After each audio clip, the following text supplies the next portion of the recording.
muito boa noite. Sejam bem-vindos ao 58º programa é assim mesmo e a gente começa desse jeito em 2024. Programa do GEAST, Grupo de Estudos Avançados de Segurança e Defesa. Gente, feliz 2024, sensacional, muito bom estar com vocês. E muito importante, uma coisa que a gente sempre comenta, não esquece de ativar as notificações, o sininho para você saber de tudo, ficar ali envolvido sobre os temas. E hoje a gente tem um tema muito disruptivo, bem interessante, e obviamente a gente sempre faz coisas diferentes, porque a gente não gosta de ser igual a todo mundo, né? Próximo, sempre. E nesse sentido, a gente está trazendo gestão da ignorância na segurança. E hoje a gente traz uma pessoa que, assim, tem um pensamento muito único sobre o tema, que é o Cláudio Rego, um orientador estratégico do nosso canal, que ele é fantástico. Eu espero que todo mundo muito aprenda com ele. Entre os apresentadores, que nós vamos fazer uma mesa redonda, temos eu, Suleima Oliveira, gerente de segurança corporativa de multinacional no setor de telecom, Anderson Moura, responsável pela segurança em multinacional no setor de energia, e Fábio Caruso, diretor da Escola Superior de Segurança. Anderson, a palavra é sua. Obrigado, Su, amigos, colegas aqui da mesa redonda. Bom, primeiro programa de 2024, né? Um feliz 24 aí para todos os amigos. Vamos em frente, fortes, juntos. Esse ano tem muita novidade aqui no programa, no canal, muita coisa nova aí. Espero que vocês gostem.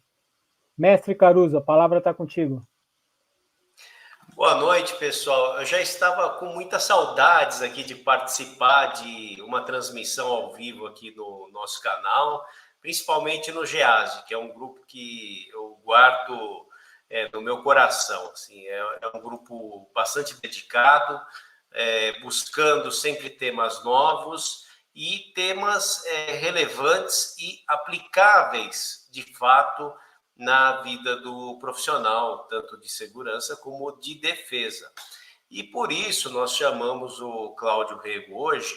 Ele tem uma visão, como a Suleiman disse no início, muito particular e muito lúcida sobre essas questões de informações estratégicas, né?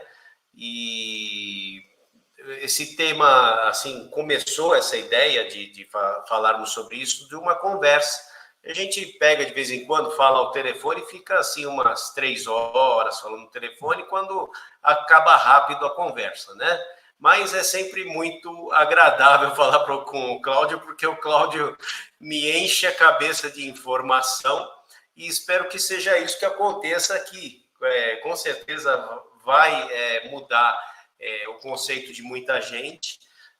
O Cláudio sempre me esclarece muitas coisas e eu começo a ver um mundo diferente sempre que eu converso com ele. Então, isso, para mim, é um grande prazer sempre. Cláudio, eu vou passar a palavra para você já com uma pergunta, né, para a gente começar o tema, que se você quiser contextualizar antes, por favor, fique à vontade. Mas, antes de mais nada, eu quero te agradecer por estar participando aqui com a gente. Quero agradecer à audiência por estar aqui conosco. Reforçar o que a Suleiman disse. Suleiman falou, deu o joinha, vamos compartilhar. Quem estiver assistindo e quiser compartilhar com os amigos para convidar para esta live, vai valer a pena. Seus amigos vão ficar muito agradecidos, porque é informação nova e bastante relevante aqui, tá? Então, Cláudio, estou passando a bola para você e faço já uma pergunta. Qual o conceito correto de ignorância? Está contigo, Cláudio. Obrigado, boa noite, Caruso, boa noite a todos, nossa audiência aí também. Privilégio retornar aqui, né? Tive aqui há algum tempo já convite do grupo para falar sobre um assunto que é orientação estratégica.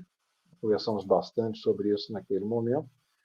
E a questão que traz aqui hoje, que é a ignorância, ela é basicamente a matéria-prima do orientador estratégico. O orientador estratégico é aquela pessoa que orienta a tomada de decisão. Como conversamos na vez passada, o decisor, né, o tomador de decisão de uma empresa, ele normalmente deveria ser chamado até de endossador. porque ele não toma realmente decisão. O presidente de uma grande empresa, o presidente de um país, o presidente dos Estados Unidos, como falamos naquela época, naquele momento, ele não toma decisões, porque ele simplesmente desconhece completamente os assuntos.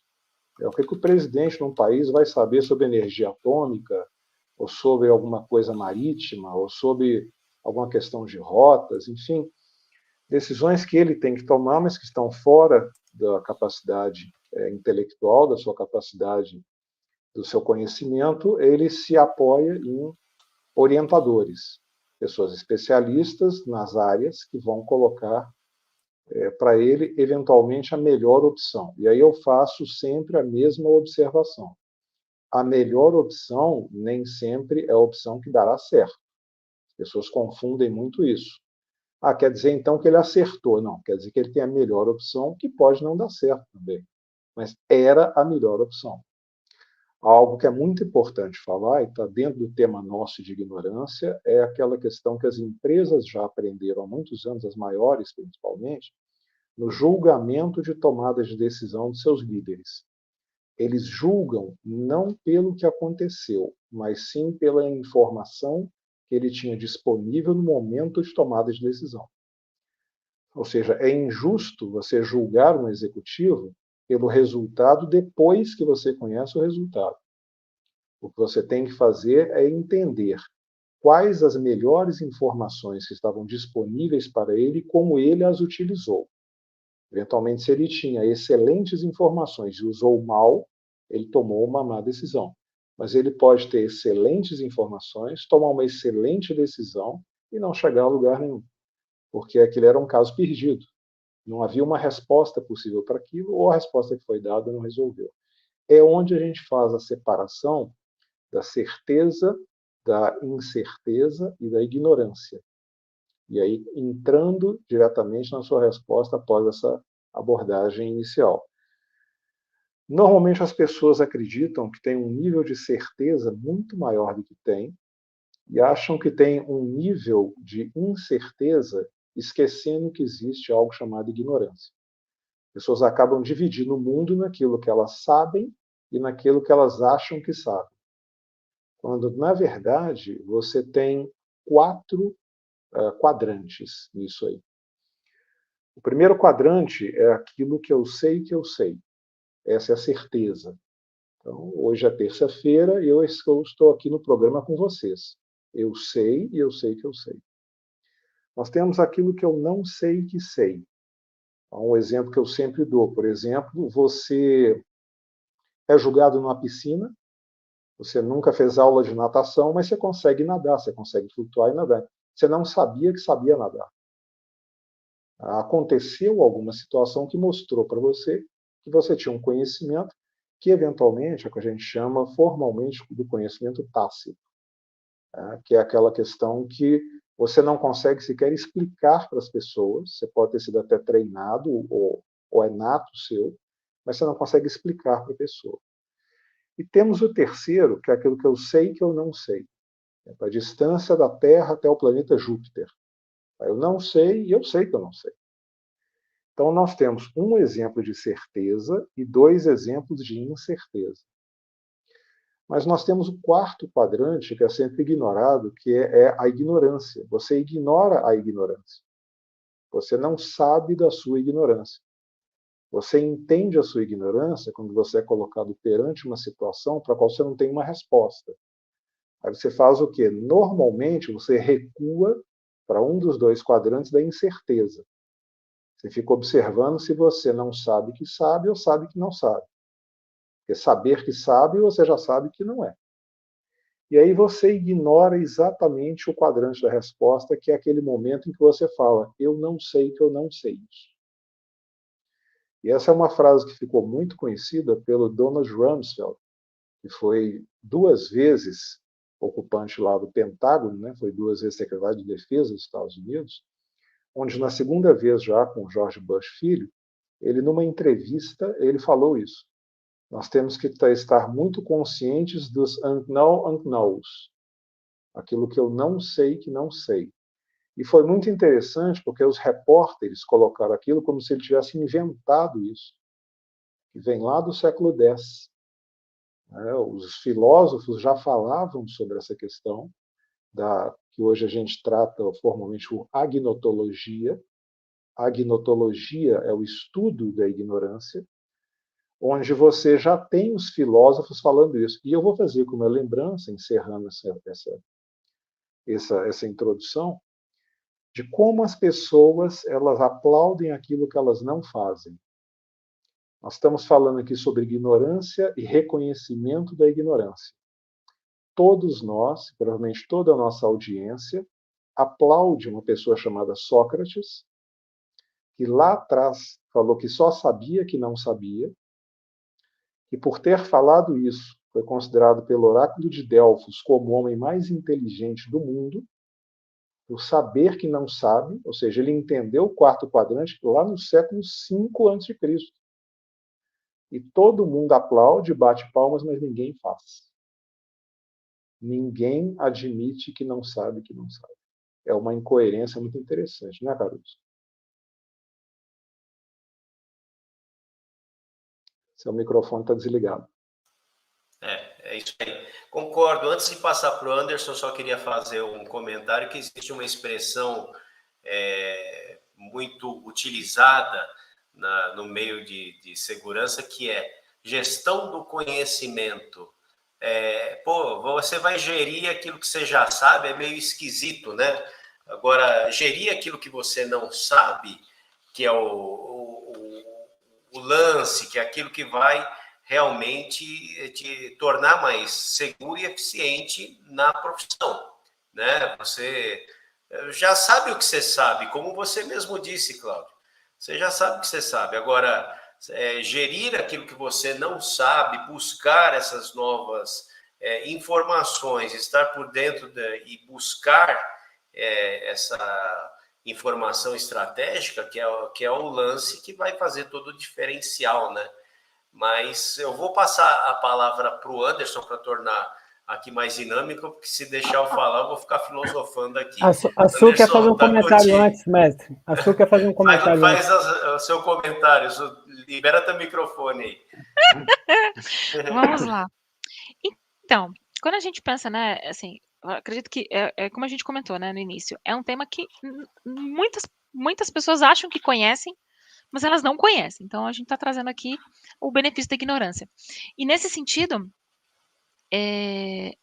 eu já queria alimentar a treta aqui na mesa redonda, de fazer um paralelo entre o tema e a teoria da surpresa. Faz sentido? Pode avançar. Hein, Cláudio?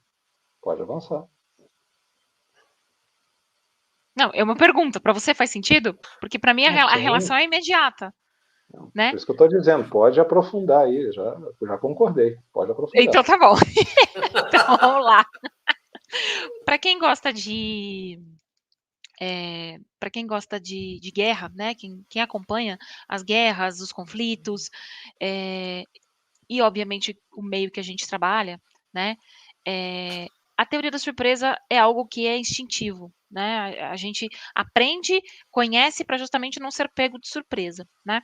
Mas normalmente a teoria da surpresa ela pressupõe que você é humilde, ela pressupõe que você não será arrogante, porque é naí que você vai se perder. Você vai perder algum sinal, você vai perder alguma sutileza, porque a surpresa está na minha visão, nas sutilezas. Existem determinados padrões específicos que você consegue fazer essa relação e, obviamente, entender que, poxa, eu sempre posso aprender mais. E jamais subestimar o oponente, vamos dizer assim. Né? E aí eu acho que é um tema que a gente tem que fazer essa correlação, porque pode ser que na cabeça de muita gente o tema é muito distante. E ele não é. Eles andam, na minha visão, muito em paralelo, né? E que você não se aplica, né? Você, na verdade, não aplica somente em conflitos bélicos ou qualquer coisa do tipo. Você aplica para a vida, né? Se você entender e ter uma postura diferente, sabendo que você já não conhece, como o Cláudio comentou, né? É o benefício da ignorância. Aproveite, você vai avançar se você conhecer, né? Ouvir, dar o benefício do outro para ouvir. você já ganha, você não queima largada, vamos dizer assim, que não escutei muito sobre isso essa semana. Eu só quis alimentar a treta só. É muito importante, você permite pegar já o seu gancho. Vou fazer uma pergunta para você, para o Anderson, o Caruso já conhece a resposta. Qual que é o contrário da informação? Qual palavra é o contrário da palavra informação? Desinformação? Todo mundo fala isso, que é o Mas é natural, muito né? óbvio. Pois é, aí você já foi no, vamos dizer assim, no detalhe, né? A questão é o seguinte: quando você pega a palavra desinformação, o sufixo des é negação. Então, desinformação é uma negação. Só que você não respondeu a minha pergunta. A minha pergunta é qual é o contrário da informação. Desinformação é um tipo de informação. Ou seja, desinformação é informação falsa. Desinformação, como é que se desinforma alguém? Você fala para alguém algo falso para que ela passe adiante achando que é verdadeiro, que é diferente da falsa informação. Tudo isso é doutrina. Tudo isso está nos manuais das áreas de inteligência. É só pegar, abrir lá e ler. A falsa informação, ela difere da desinformação, porque quem emite a falsa informação sabe que ela é falsa.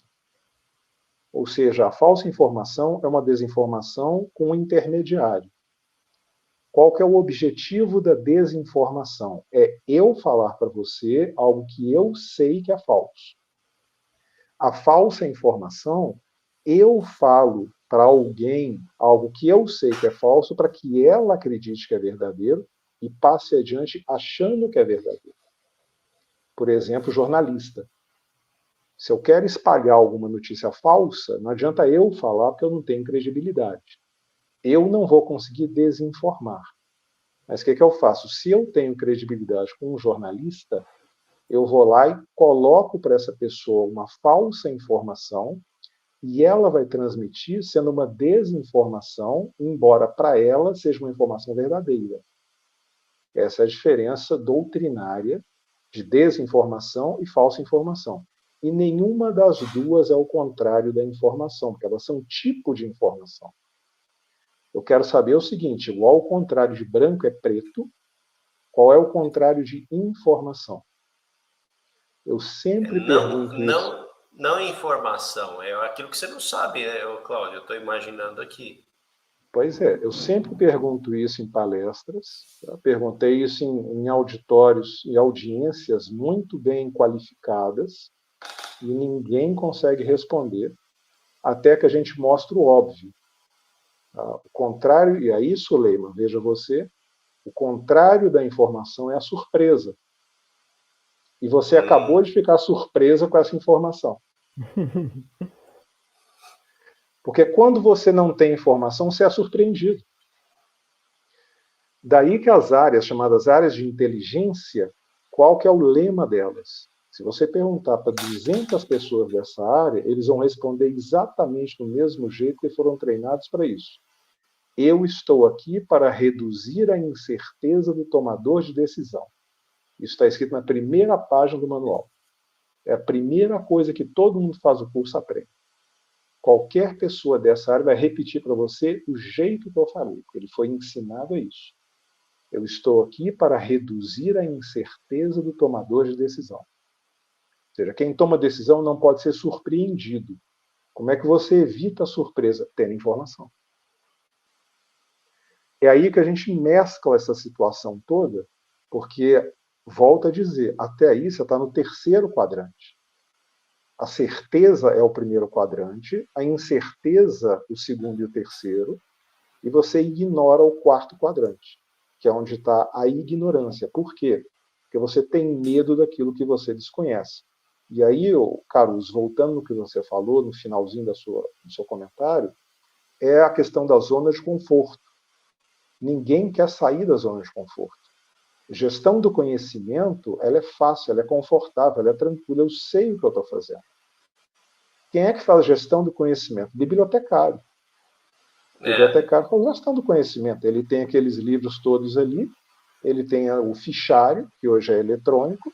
Onde é que está o livro tal? Prateleira tal, o item tal. É muito tranquilo. Agora, se você chegar para um bibliotecário, colocá-lo em um lugar que ele nunca viu, com um monte de livros que ele não sabe o que é, e falar, gerencie isso aqui, ele vai tremer. Ele vai tremer. Até o momento em que ele pegar todos aqueles livros, colocá-los na maneira correta, cadastrá-los, fichá-los, arquivá-los. Aí você fez o quê? Você transformou a ignorância em conhecimento. Você avançou aquele conhecimento que você tinha para um novo conhecimento, melhorou a sua capacidade, ampliou a sua zona de conforto, e aí é que a gente não pode cair na armadilha de ficar nela. Nós temos sempre que estar ampliando o nosso conhecimento, e você só pode ampliar conhecimento no desconhecido. Não existe como se ampliar conhecimento dentro do próprio conhecimento, você já sabe. Como é que eu vou saber mais daquilo que eu já sei? Não tem jeito. Eu já sei aquilo que eu já sei. Então, quem não encara a questão da ignorância, quem tem medo da ignorância, quem não agarra a ignorância com os dois braços realmente e avança junto a ela, está condenado à obsolescência. Você não tem mais emprego. Uma empresa não tem mais mercado.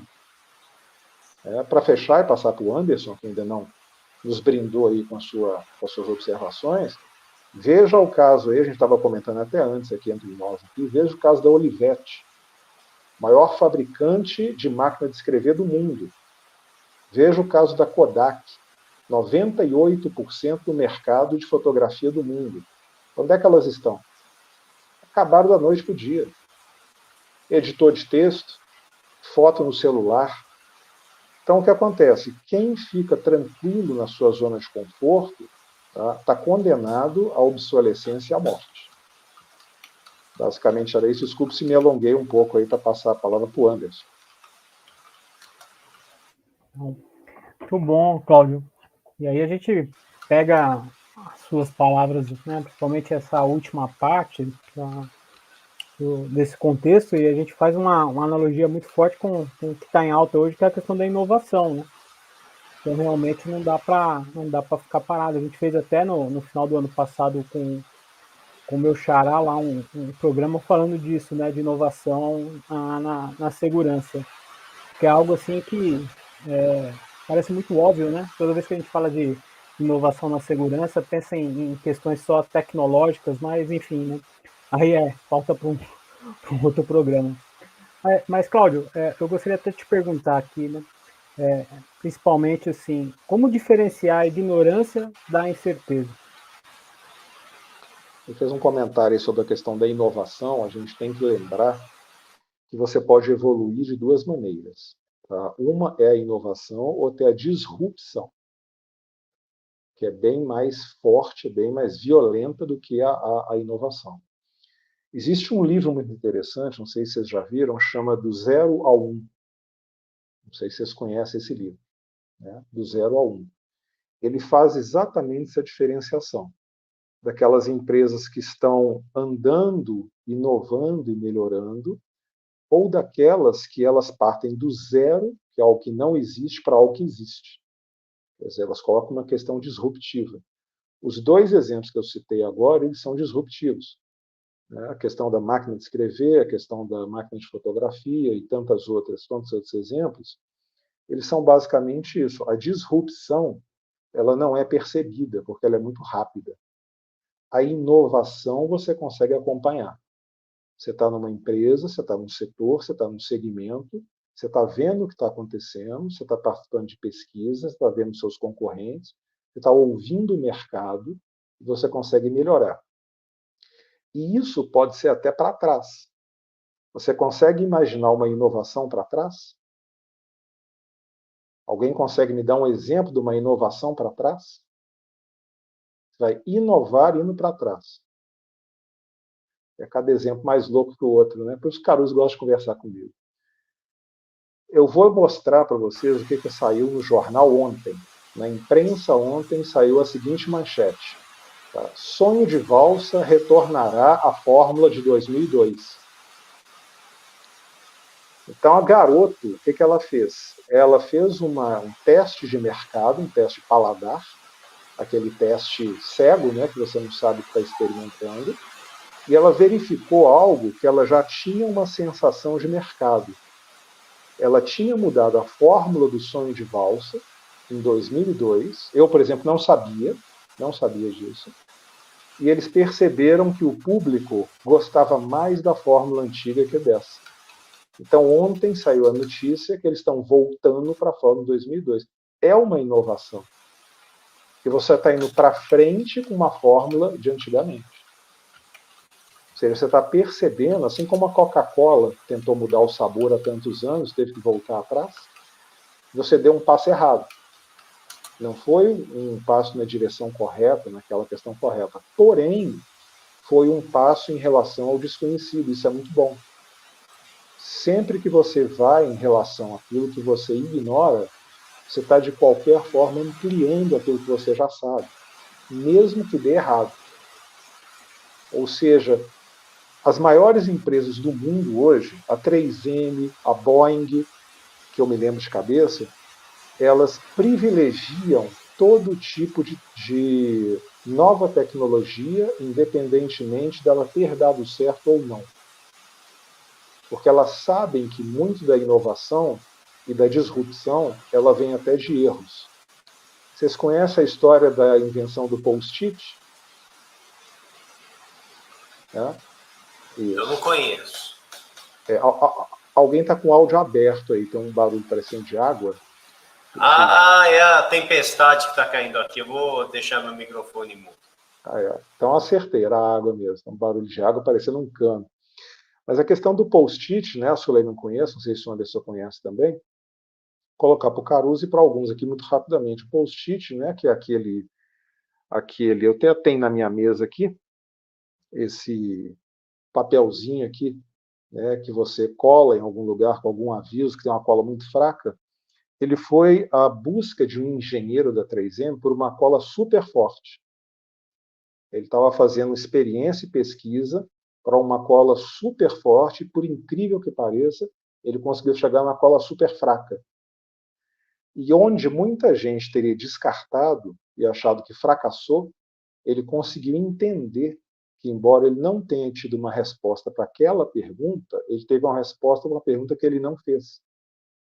E inventou algo, né, que é uma parte muito boa do faturamento mundial da 3M, que é o post-it. É um dos produtos mais conhecidos. A maioria das pessoas nem sabe que a 3M fez isso. Então, a gente tem esse tipo de situação. Abordando a questão do Anderson da incerteza e da ignorância, dentro dessa explicação que eu fiz, né, para, vamos dizer, pavimentar essa colocação toda, você tem sempre aquele diferencial se você tem alguma referência. A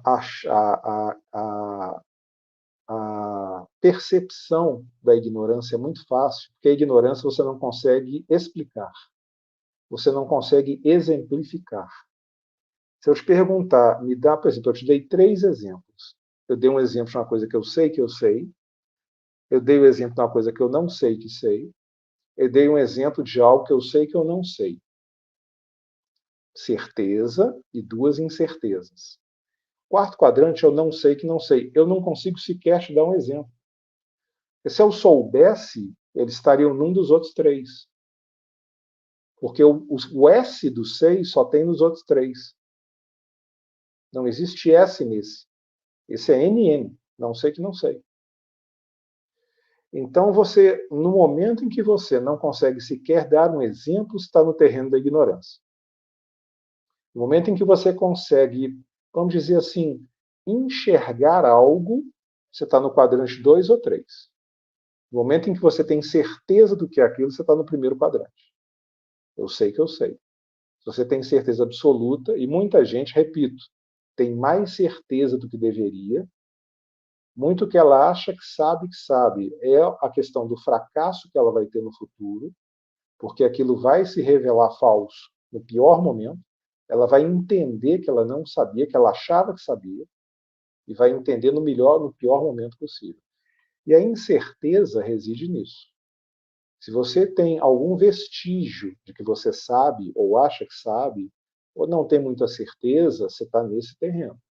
Mas é muito fácil você entender a ignorância. Você não consegue dar nenhum exemplo. Não há como dar um exemplo daquilo que eu não sei que eu não sei. É impossível. É aí que você identifica que isso é ignorância. Espero ter respondido aí dentro da sua melhor expectativa. Deixa eu alimentar a treta? Oh, você está aqui para isso. Então vamos lá. Também. Principal função. Fazendo correlação fazendo correlação com relação foi péssimo, mas fazendo relação É isso mesmo. né, com relação É aos isso mesmo. quadrantes, a gente pode também estabelecer uma outra correlação, que é a questão da intuição, né? Quando a gente pensa numa definição de intuição, e aí eu não estou falando das linhas, por exemplo, eu respeito todas as religiões, tá tudo certo para mim, não estou falando disso, eu estou falando de filtros de experiência que eu tenho, certo? E que em algum momento eu parei, olhei e falei, cara, acho que eu já vi isso na vida. É o famoso déjà vu, né? Eu já vi, ou tipo, tem algo que você já olhou e falou, opa, eu sei resolver isso. Por quê? Porque você já teve um filtro, então eu tô dentro do 2 ou 3. Porque eu não tenho necessariamente a certeza, mas eu sei que eu passei em algum momento por aquilo, né? E que é tangível e que todo mundo tem. Pode dar outro nome, mas eu posso fazer essa correlação também, certo? Você pode, inclusive, extrapolar o que você está falando para a área do espírito e da fé. Porque dentro da ignorância, muito é fé. Muito é intuição. Muito é aquilo que você percebe, mas não tem uma base sólida para se apoiar, mas você tem certeza. Você tem uma certeza dentro de uma ignorância, porque a fé te move nesse sentido. Você tem uma certeza dentro da ignorância, porque a sua intuição está te mostrando isso. Porque, de alguma maneira, o seu cérebro fez algumas conexões mentais, sua rede neural conseguiu detectar um padrão que você não consegue explicar, mas que mostra para você que o caminho é aquele, embora você não tenha nenhuma condição de explicar isso para ninguém. Se alguém te perguntar por que você vai fazer isso, você fala porque é o certo. Tá? Mas por que exatamente? Porque eu estou sentindo que é o certo. Então, esses sentimentos são padrões que o seu cérebro está te mostrando, mas são padrões muito dispersos, é o que a gente chama sinais fracos. Ele está pegando vários sinais fracos, que são fracos porque eles estão distantes no seu passado, ou porque eles não têm uma base muito sólida. Tá? É muito mais realmente um sentimento, uma intuição. Você mistura isso com um pouco de fé, você mistura isso com alguma coisa que não é físico, tá? E você vai. E você vai. E normalmente eu vou te falar uma coisa interessante, você vai acertar. Normalmente você vai acertar. Porque a intuição de todos os sentidos é o mais forte que nós temos. E eu vou te explicar por quê. Porque ele não é nenhum dos nossos sentidos dependente da nossa captação de ambiente. Não é a capacidade de observação situacional que está te levando a isso. Porque a coisa que seus sentidos mais fazem é te enganar. Os seus sentidos te enganam o tempo todo, não porque eles querem, mas porque eles te mostram uma série de estímulos que você não consegue ligar da forma correta rapidamente. Já a questão da intuição, ela é baseada naquilo que o seu cérebro já tem experiência. Você pode até não lembrar disso diretamente, você não pode estar muito consciente exatamente de porquê, porque foi uma experiência que você teve com 5 anos de idade, foi uma experiência que você teve com 12 anos de idade, foi algo que já aconteceu aos 20 anos de idade, você nem lembra, mas a sua memória lembra e está correlacionando. E você não consegue perceber, mas pode ir nesse caminho que provavelmente, como a gente falou lá no início, são as melhores informações que você tem. E quando você toma a decisão baseada nas melhores informações disponíveis, você pode até errar, mas você tomou a melhor decisão possível. Você tem que ser julgada por isso. Você não pode ser julgada pelo fato acontecido. e sim pela maneira como você tomou essa decisão. Então, é exatamente o que você está falando. Tudo isso é um emaranhado que se junta ao lado daquilo que as pessoas percebem, que é a sua consciência situacional do mundo, que é dado pelos 5 sentidos. A pessoa que toma decisões baseadas nos 5 sentidos e na sua observação situacional, dificilmente vai acertar. Porque é muito factual. Você está se baseando em algo que você está vendo e tomando uma decisão pela informação que você está tendo nos últimos 2 minutos. A sua chance de acertar é muito menor do que alguém que está usando uma memória retrospectiva de 20 anos. Como você falou, déjà vu, eu já vi isso, por quê? Porque está na sua memória, você já passou por isso, você só não lembra. Os espiritualistas, inclusive, aí, como você falou, sem entrar no mérito das religiões, mas os espiritualistas, eles falam que isso é de outros espíritos passados.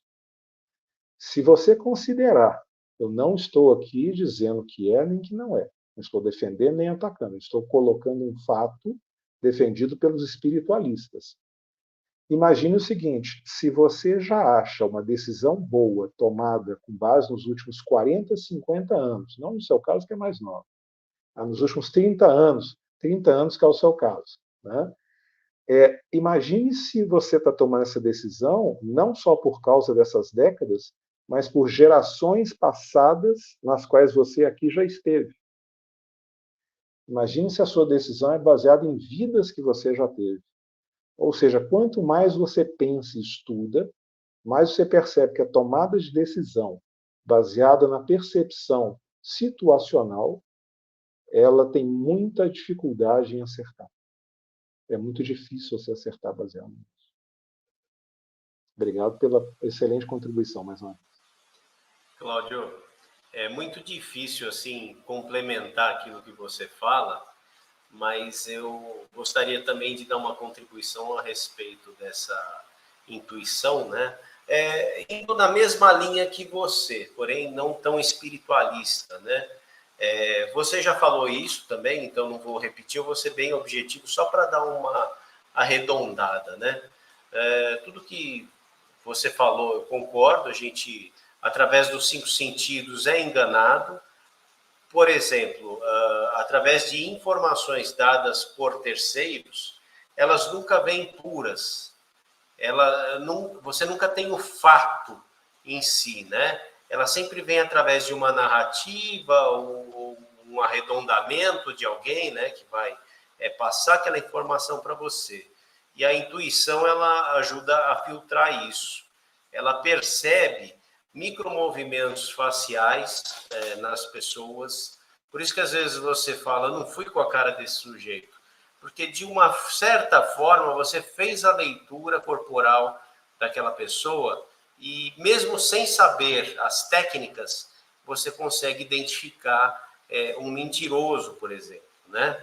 E completando assim aquela coisa dos 5 sentidos que você falou, e o tema que nós estamos abordando, que é a gestão do desconhecido, por exemplo, nossos olhos enxergam uma fração de luz, né? uma frequência de luz. Nossos ouvidos, uma frequência limitada. O nosso nariz também, ele sente cheiros limitadíssimos, né? Então, juntando tudo isso, você vai fazer uma composição no seu cérebro e chegar a uma conclusão, mas baseado em aparelhos que nós temos, fisiológicos, que são limitados. Por exemplo, a gente olha para o céu à noite e enxerga ele escuro. E se, na verdade, ele não for escuro, ele tem várias nuances de luz. Ele pode ser violeta, pode ser azul. Cada entidade biológica, vou dizer assim, ela enxerga uma gama de luz, uma frequência maior ou menor, né? Então, aí que está o nosso fator consciência, né? Aquilo que vai nos levar a tomar decisões. Essa questão de intuição, eu sigo muito na vida também, né? Eu estava conversando com você até ontem, eu falei, pô, eu sou muito empírico, Cláudio, eu não vou muito nessa coisa de fórmulas prontas, porque eu quero ser autodidata, eu quero aprender por mim mesmo, né? Então, só para dar uma arredondada aí no que você falou, eu espero ter ajudado e não ido no sentido contrário. Se eu tiver errado, você, por favor, me corrija, tá? E passar a palavra aí para o Anderson, que é o próximo da vez. Mas, Cláudio, tá contigo aí só para fazer esse comentário, se está de acordo ou não. Uma observação sobre o que você falou, está corretíssimo, é muito rápido uma observação, é o seguinte: se os nossos sentidos funcionassem, ninguém seria enganado. É só você lembrar que um mágico, ele faz o que ele quer, e você está vendo e não está entendendo. Ele engana os seus sentidos na sua frente e você não consegue fazer nada. Você só sabe que está sendo enganado porque ele fala que é um mágico. Ou seja, se ele chega para você e fala, eu sou um mágico e farei uma mágica, aí você fica atento. E nem atento você consegue entender o que está acontecendo. Agora, imagine a pessoa que sabe da fragilidade dos sentidos e chega para você querendo tirar proveito de você. Ou seja, se você parar para pensar, Caruso, todos os golpes que as pessoas sofrem, elas são ilusões baseadas nos sentidos, na fragilidade que as pessoas desconhecem dos próprios sentidos.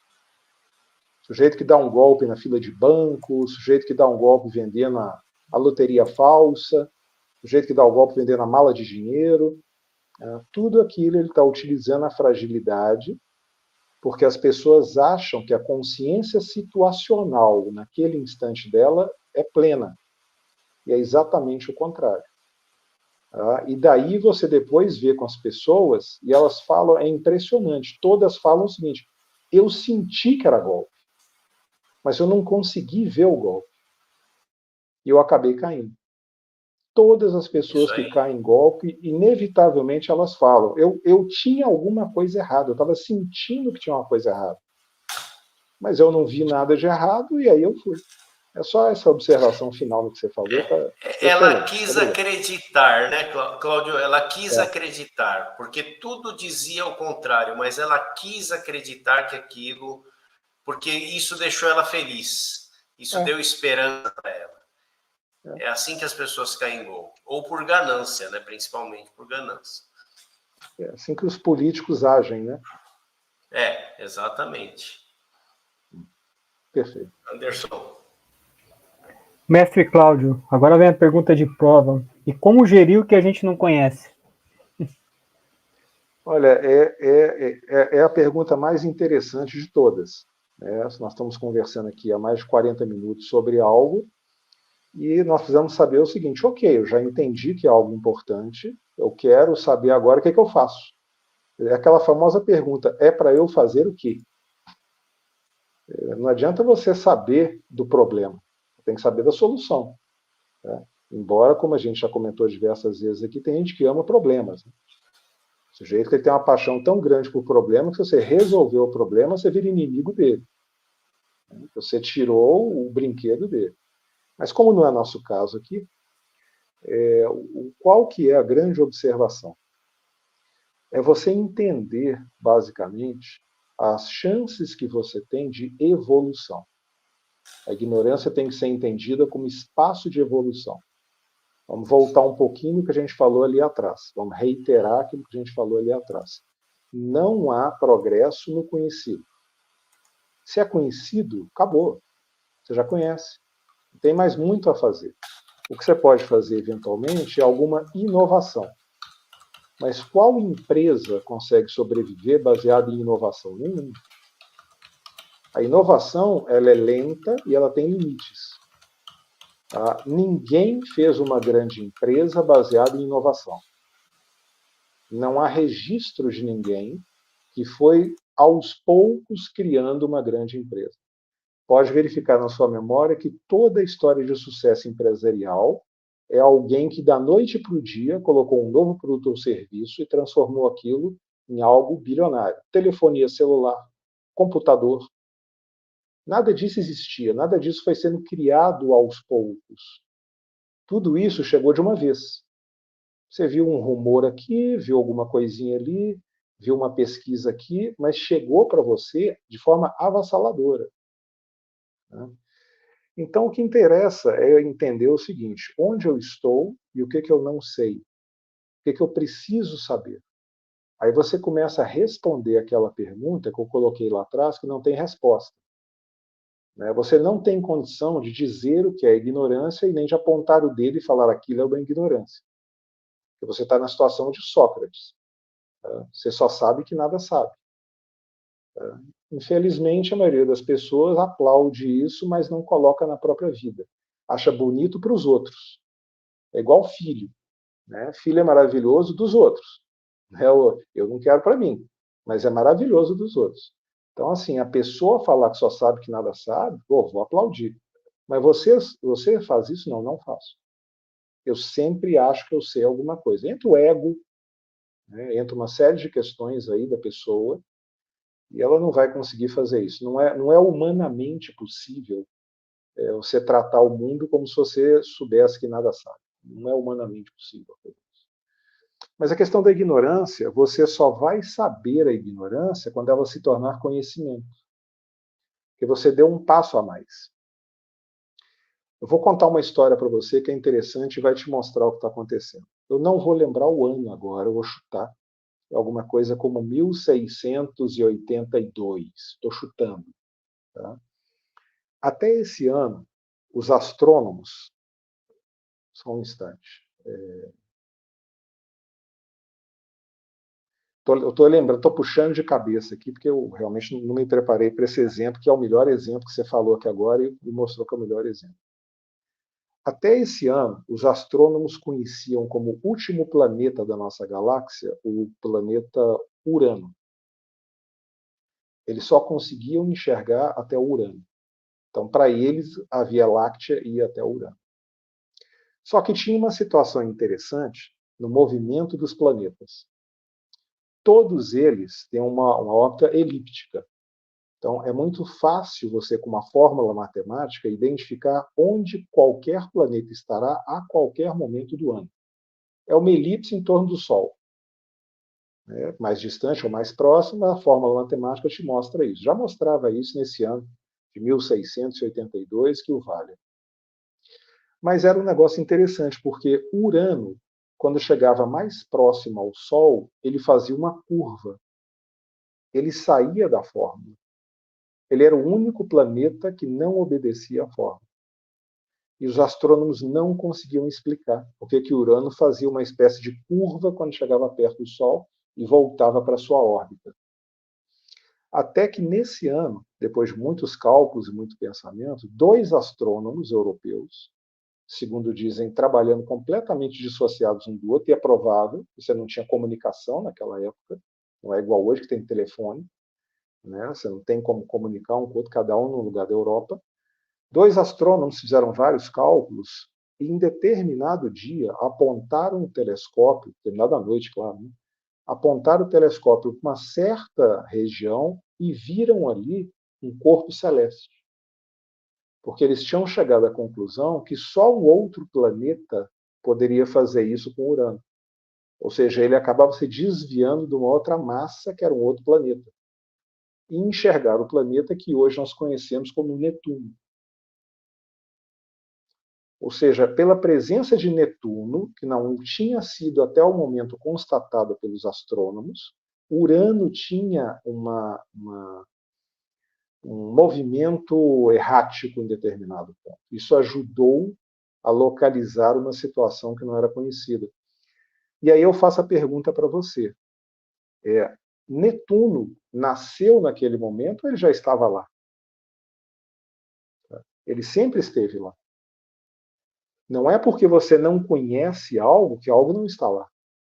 Não é porque você não sabe de algo que esse algo não existe. Então, a resposta à sua pergunta ela vem desse exemplo da astrologia, da astronomia, desculpe, astrologia é exatamente o oposto, da astronomia, de que você tem que ficar preocupado e atento a oscilações, perturbações. Você tem que ficar atento àquilo que está um pouco fora do padrão, porque provavelmente ele está sendo afetado por algo do seu desconhecimento e que é importante você conhecer. Se algo do seu dia a dia está sendo afetado por algo que você desconhece, é fundamental que você vá atrás e descubra o que é aquilo. Porque a partir dali você vai dominar muito melhor o conhecimento que você já tem, ampliando-o com a ignorância que você ainda tem. Ou seja, como é que eu descubro ignorâncias? Observando os seus conhecimentos. Não há outra maneira. Você tem que observar com muito cuidado toda a sua área de conhecimento, tudo aquilo que a sua zona de conforto, digamos assim, que você conhece, e perceber onde você pode ampliar. Ou, numa determinada situação, você pode fazer um salto disruptivo, que é, na verdade, como a humanidade avança para valer. A humanidade já não avança passo a passo. Isso aí é evolução. Ela avança disruptando, ou seja qual for o verbo, a pronúncia melhor que essa que eu inventei aqui agora, não sei nem como é que fala.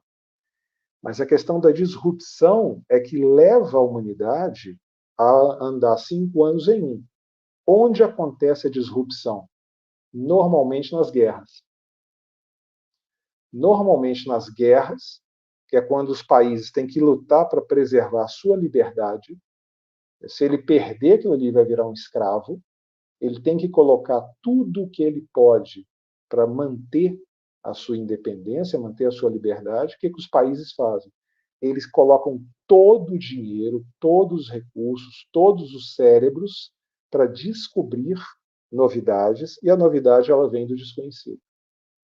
Então você pode observar que em um ano de guerra, você tem eventualmente 10, 20 anos de paz em termos tecnológicos. Talvez, não vou dizer a maioria, mas uma parte muito expressiva da tecnologia, ela vem dessa necessidade do ser humano de se proteger de outros que querem escravizá-lo. Vou te dar um exemplo aqui que não tem nada a ver com o que eu estou falando e tem tudo a ver com o que eu estou falando. Quando foi inventado o tênis?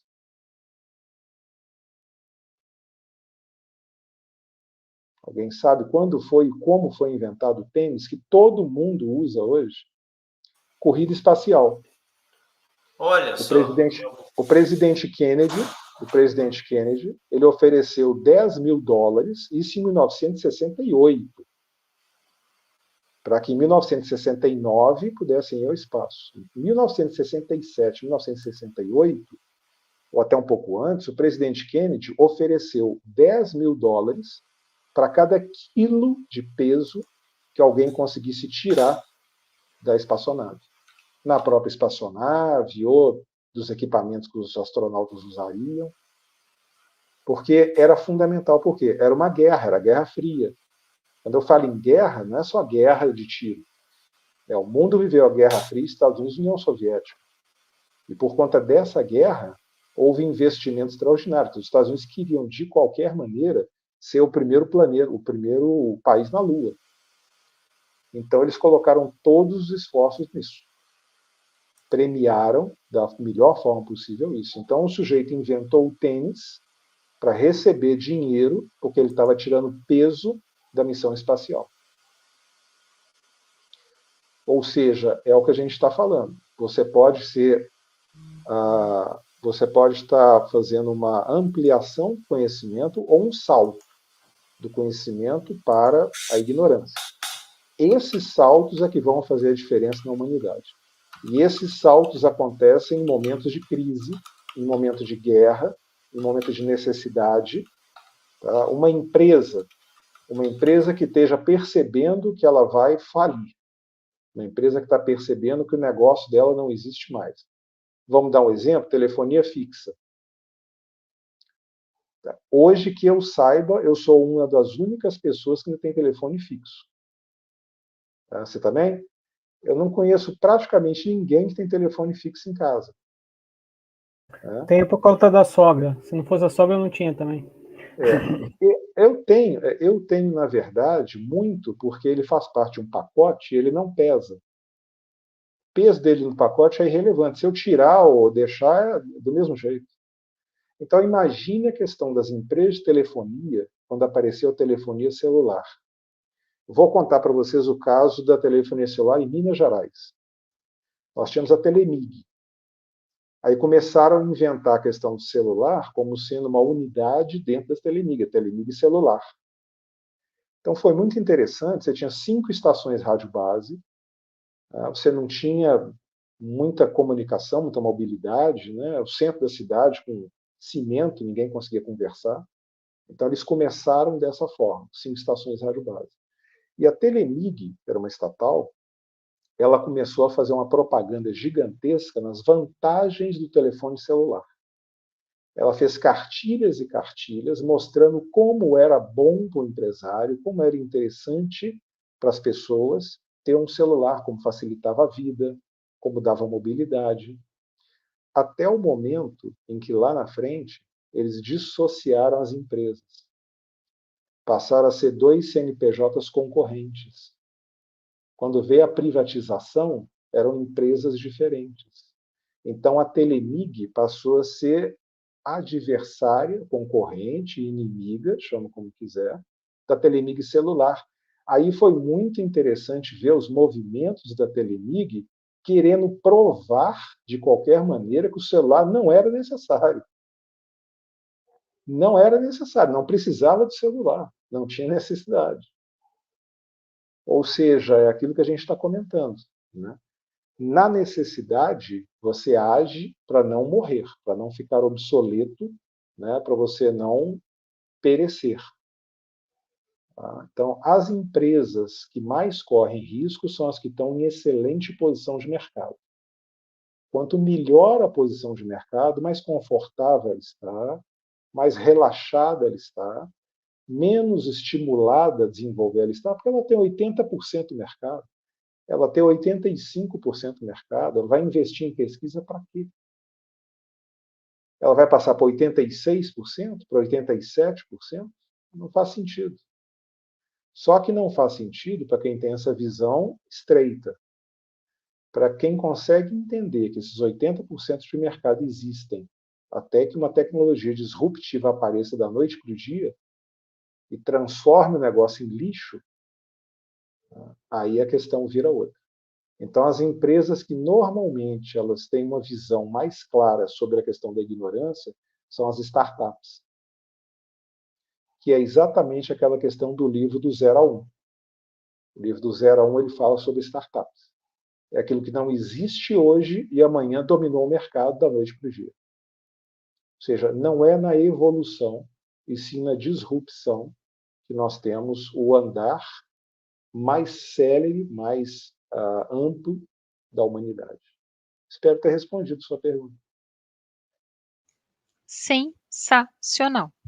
E aí, vamos alimentar a treta mais um momento, normal, sobre... Quando a gente pensa no que a gente está trazendo hoje de conhecimento, aliás, né, contribuindo com todo mundo, muito se fala em análise de risco, né? Muito se fala em, poxa, trabalhe com o tipo de informação, ou o tipo de dado, ou o que você tem na mão naquele momento para você poder decidir, né? E, muito se vê, seja no segmento público, seja no segmento corporativo, tanto faz, você vê pessoas que elas relutam em seguir esse caminho. Elas não assumem esse, digamos assim, esse desafio, né, de virar e falar assim, poxa, cara, é o que eu tenho. Tá bom, decidindo o que você tem. Ué, banca tua decisão, caramba. E normalmente não é isso que acontece, né? As pessoas sempre buscam zonas de conforto, né? E aí remete a um autoconhecimento, né? Quando a gente pensa que nós não somos binários, porque a gente tem que levar em consideração o talvez, né? Essa correlação é muito importante. E quando a gente pensa na gestão, né, dessa ignorância, né, dessa oportunidade, gestão de uma oportunidade, de uma possibilidade. Eu falo que a oportunidade é que nem piriguete, menina, e pirigueto, menino. Tanto faz, porque não quero ser cancelada. Cara, ela só passa uma vez na sua frente te dando oi. Ela ou ele. Entendeu? É sobre isso. Se você não agarrar a oportunidade, você se lascou, né? E aí, presta atenção, né? Cara, se as condições de temperatura e pressão naquele momento eram aquelas, tome uma decisão de acordo com o que lhe parecer mais conveniente, respeitando seus padrões, respeitando suas premissas. Então, acho que dá para fazer muita é, esse paralelo, porque tem muita, assim, eu vejo uma galerinha mais nova falando assim, poxa, mas eu não tenho todas as alternativas, eu vou pesquisar, eu vou colocar no chat GPT, eu vou colocar. Confia mais no seu taco. Tem a ver com a relação? Não, sem dúvida. Desculpa. Como sempre, né, essas observações elas sempre estão muito associadas, a gente consegue fazer aí ganchos aí bem, bem ricos. Eu tenho uma cadelinha aqui em casa, na próxima, na verdade são duas, na próxima vez que vocês me chamarem para conversar, eu vou colocar um papel nela escrito treta, aí toda vez que você falar nisso, eu vou dar um biscoitinho para ela, vou alimentar a treta. Tá? Eu não trouxe a minha plaquinha, não alimente a treta. É isso, vou alimentar a treta. Eu gostei, achei bacana. Sempre que você decidir baseado em consciência situacional, você está numa situação muito ruim. Você está na situação do mágico fazendo uma mágica na sua frente e você acreditando nos seus 5 sentidos. Isso se chama decidir baseado na consciência situacional, que todo mundo bate tanta palma. Precisamos entender, ter consciência situacional. Tá, você está entendendo o seu ambiente, mas você está entendendo o quê? A parte da certeza e a parte da incerteza. Você não entende a parte da ignorância, que você não consegue nem dar um exemplo sobre ela. Ela está na sua frente, você não está vendo, porque você ignora a ignorância. É o 4º quadrante. E aí você tocou num ponto, que é um ponto extremamente sensível, e olha onde nós chegamos na conversa nossa. Eu vou bater num ponto aqui agora, que é um negócio que o sujeito sai gritando de dor quando a gente fala isso. Ele sai desesperado porque você vai falar... Eu vou falar uma questão aqui agora, que ela é muito cara para praticamente todas as empresas. As empresas gastam rios de dinheiro, oceanos de dinheiro nisso, e dentro do que a gente está falando é um troço totalmente inútil chamado gestão de risco. Como é que você vai fazer gestão de risco no desconhecido? Se você não tem a menor ideia do que vai acontecer. Você vai gerir o quê? Sabe o que você vai gerir? Você vai gerir o maior desastre que você já teve. Porque é o único parâmetro que você tem. Toda a sua gestão de risco está baseada nos entendimentos que você tem nos 3 quadrantes. O que você sabe e o que você acha que sabe. Aí, tudo bem, faz sentido. Só que o que acontece? 11 de setembro. Qual análise de risco pegou aquilo? Covid. Nenhuma. Covid. Qual análise de risco pegou aquilo? Por quê? Porque ela vem do 4º quadrante. Então, você pode fazer a análise de risco que você quiser, porque o que vai te pegar não é visível e vai te pegar com uma força e com uma rapidez tão grande que não dá tempo de você se desviar. Eu faço um teste, eu vou fazer aqui uma revelação para vocês aqui, para o pessoal que está nos assistindo. Eu faço um teste em algumas palestras, somente o pessoal da área de segurança, que mexe com segurança privada. Pessoal que mexe com segurança VIP. Eu coloco um vídeo de 30 segundos, que é um vídeo, eu explico da seguinte forma. Você vai fazer a proteção da filha do seu VIP. Tá? A filha do VIP está indo no supermercado e ela precisa ser protegida. Ele já solicitou para o seu chefe, ele já autorizou. Você vai acompanhar a filha do chefe no supermercado. A filha do seu protegido no supermercado. Aí eu falo assim, eu vou colocar o vídeo e vou fazer uma pergunta. Aí eu coloco um vídeo, é uma menina com um short colado, tá, andando no supermercado. O vídeo dura 20 segundos. Ela está com uma roupa totalmente chamativa. Tá? A bunda dela é do tamanho do vídeo. Tá?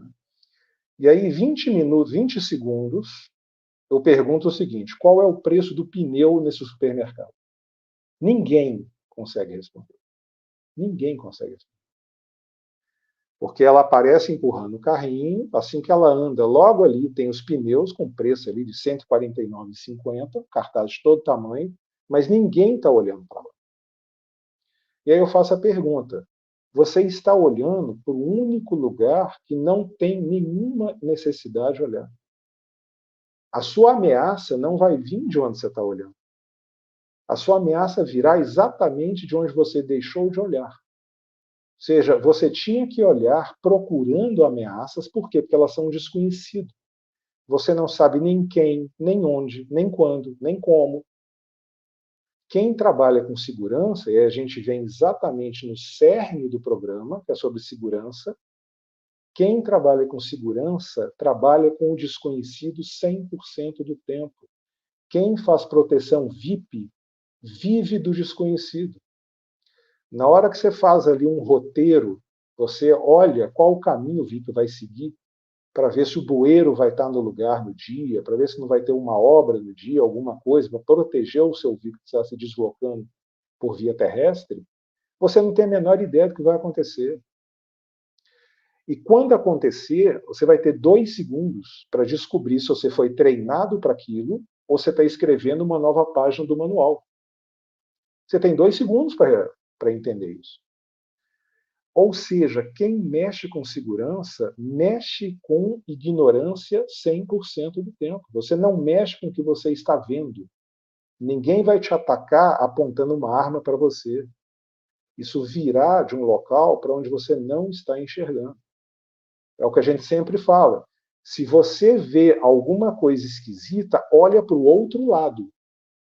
Porque normalmente aquilo que é esquisito, que está diferente, é o chamariz para atrair a sua atenção, igual a bunda da menina atraiu a atenção de todo mundo, para ele não olhar para onde viria a ameaça. Então, retomo o tema que a gente está comentando aqui nesse momento. Para que serve gestão de risco se você não sabe, não tem a menor ideia de qual é o risco? Não te passa pela cabeça qual é o risco. Você vai fazer o que com isso? Você tem um departamento inteiro, você tem uma quantidade imensa de pessoas ali que está o quê? Estudando o passado. Estudando e tentando projetar no futuro algo que aconteceu no passado e que provavelmente não vai acontecer no futuro. Eu vou monopolizar a palavra mais 1 minuto para dar um exemplo que me ocorreu aqui agora, que é um exemplo, desculpa ficar segurando a palavra, é feio. Mas tem um exemplo aqui que é exatamente o que a gente está falando. Vou lembrar o ano aqui, foi 2016. 2016, eu fui chamado para ministrar uma matéria num curso de pós-graduação numa cidade próxima a Belo Horizonte que chama Sete Lagoas. Talvez vocês conheçam. Tá? É um polo industrial muito grande, a Iveco está lá, várias empresas grandes estão ali em Sete Lagoas. Né? E a minha aula, ela era na sexta-noite e no sábado o dia inteiro. Normal de pós-graduação. Né? E era mais fácil, mais cômodo, que eu já dormisse na cidade. Então, ministrei aula até umas 22 horas, 22 e pouco, fui para o hotel, né, jantei, fui revisar a aula do dia seguinte e fui verificar essa questão das notícias. Né? Por volta de 1h, 2h da manhã, quando eu fui dormir, a gente dá sempre uma olhadinha ali no que está acontecendo, e pelo fuso horário, tinha acontecido um ataque em Israel, numa praia. Se você verificar aí na internet, você vai ver que em 2016, se não me engano era junho ou julho, teve um ataque com fuzis, onde o pessoal chegou na praia em Israel metralhando. Você imagina que terror. Né? Vai fazer o quê? Correr para dentro d'água, correr para o lado? Não tem o que você possa fazer. Por isso que a gente vê muita gente em Israel indo, né, com fuzil para a praia, né, com M16 para a praia, porque você não sabe onde será atacado. Quem trabalha com segurança vive na ignorância. A ignorância é a ameaça. Se a ameaça não fosse uma ignorância, você não precisava de área de segurança. Ela vive disso. E aí o que aconteceu? Eu fui dormir e no outro dia, quando eu fui iniciar a aula, eu fiz esse comentário com os alunos. Falei, pessoal, alguém viu aí o atentado terrorista lá em Israel? Ninguém tinha visto, está todo mundo dormindo. E aí eu fiz um comentário que eu me arrependi muito. Fiquei profundamente arrependido do comentário que eu fiz. Eu falei o seguinte, nesse momento, vocês imaginam como que deve estar a praia de soldado e policial? Deve ter um soldado e policial a cada 2 metros, né, com armamento de última geração, pronto para fazer frente a uma ameaça que não virá. Que a última coisa que eles vão fazer é o que eles fizeram ontem. Porque está todo mundo preparado para essa ameaça. E aí eu falei o que eu me arrependi. Falei, se fosse eu alugava um avião, sobrevoava a praia e jogava umas granadas lá de cima, que isso ninguém está esperando. Né? Na mesma hora que eu falei, meu Deus do céu, se acontecer, vão achar que eu sabia. Como é que eu fiz um negócio desse? Meu Deus, me protege, não deixa acontecer isso. Eles vão achar que eu estou envolvido com isso aí. Porque a mentalidade de quem trabalha com áreas de proteção, você está protegendo pessoas, instalações, protegendo informações, protegendo o que quer que seja, ela é disruptiva. Ela está no 4º quadrante. Ela tem que estar naquilo que você não está vendo. Você tem que ver o que não é visível. Voltando ao que eu falei com o Anderson lá atrás, como é que você vê isso? Por perturbações no visível. Você tem que enxergar perturbações no visível para entender que algo existe e você não está enxergando. O que não serve para o disruptivo, porque o disruptivo virá do nada. E a partir daí, o que vai acontecer? Você não tem como se proteger. Ou seja, resumindo, para quem acredita que a ignorância tem importância na área de proteção, desmonte a sua área de gestão de risco. Ela é totalmente inútil. Mestre Cláudio, posso só fazer uma pergunta aqui? A palavra percepção cabe nesse contexto? Principalmente Sempre, nesse exemplo que você colocou? Desculpa, acabei interrompendo. Não, principalmente nesse contexto que você comentou do último exemplo, a palavra percepção cabe bem, resume bem, se a gente tivesse que... A Suleiman já tocou nesse assunto quando ela falou de intuição. A percepção é uma intuição, e a intuição é um tipo de percepção. Porque eu acredito que... Pois não. Perdão.